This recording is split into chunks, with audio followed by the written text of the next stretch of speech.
Come a little closer to the fire, because this is a story about a war. Not a war over gold, not a war over land, no. This was a war between the Australian army and a mob of bloody emus. It was 1932, out in the wheat country of Western Australia. The farmers had a problem, a very big problem. Thousands of emus had arrived, wandering across the country, looking for food. Then they discovered the wheat, golden, plentiful wheat. To an emu, apparently, a wheat field was the finest banquet Australia had ever produced. The farmers watched their crops disappear beneath enormous hungry birds. They tried fences, they tried chasing them. Nothing seemed to work, so they called the government. The government listened. Then somebody, somewhere, apparently said, "Send in the army," and so they did.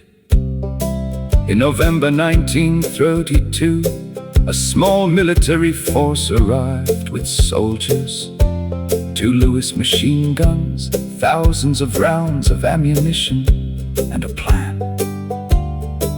The plan was simple: find the emus, shoot the emus, save the wheat. What could possibly go wrong? Quite a lot. The soldiers spotted about 50 emus gathered together. They moved into position. The birds were in range. The machine guns opened fire. Rat-tat-tat-tat-tat! The emus scattered everywhere, left, right, over the horizon. The soldiers fired again. The emus kept running. It turned out that an emu is not particularly interested in standing still while somebody shoots at it. Who knew? The soldiers tried again. They found another large group. They waited, they aimed, they opened fire. The emus scattered once more. Then the soldiers noticed something rather disturbing. The emus seemed to be getting better at avoiding them. Now, whether they were actually developing military tactics is a matter for historians. Personally, I wouldn't put it past them. The emus were big, they were fast, they could run astonishing distances. They could disappear into the scrub, split into smaller groups, and regroup somewhere else. So the soldiers came up with another brilliant idea. They put a machine gun on a truck. If the emus can run, we'll chase them. So they climbed aboard, they found a mob. The truck accelerated, the emus accelerated. The truck bounced across the rough country. The machine gun shook. The soldiers tried to aim. The emus kept running. Then the machine gun jammed, and the emus, well, they kept going. Imagine that scene from a distance. A truck full of Australian soldiers bouncing across a wheat field. A machine gun rattling away. Thousands of emus sprinting in every direction.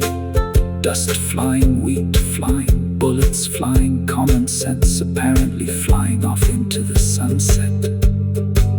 Major George Meredith, who commanded the operation, eventually observed that the emus seemed to have their own military tactics. They could scatter rapidly, they could regroup, they were difficult to hit. They were, in short, bloody good at being emus. Eventually, the army withdrew. The newspapers had a wonderful time. Australia had sent soldiers armed with machine guns to fight birds. And the birds had basically said, "Is that the best you've got?" The government wasn't finished. The farmers were still furious. The wheat was still being eaten. So the army was sent back. Round 2. This time the soldiers changed their tactics. They stopped chasing the birds around in trucks. They set up ambushes. They concentrated their fire. They became more successful. Thousands of rounds were fired, thousands of emus were eventually reported killed.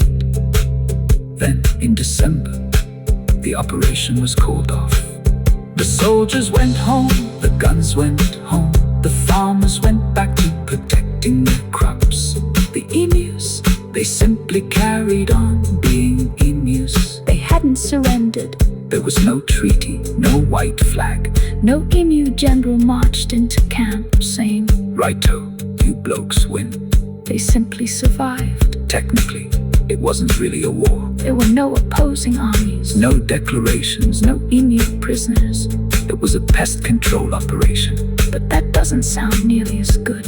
The Great Western Australian Agricultural Pest Control Operation of 1932.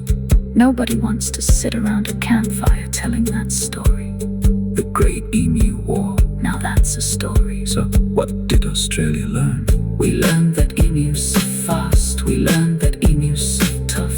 We learned that chasing wildlife around in a truck while firing a machine gun is probably not the world's greatest agricultural strategy. Most importantly, if you're ever standing in a wheat field and you hear thousands of feet pounding the earth and you see a wall of feathers coming towards you, Don't underestimate the emus.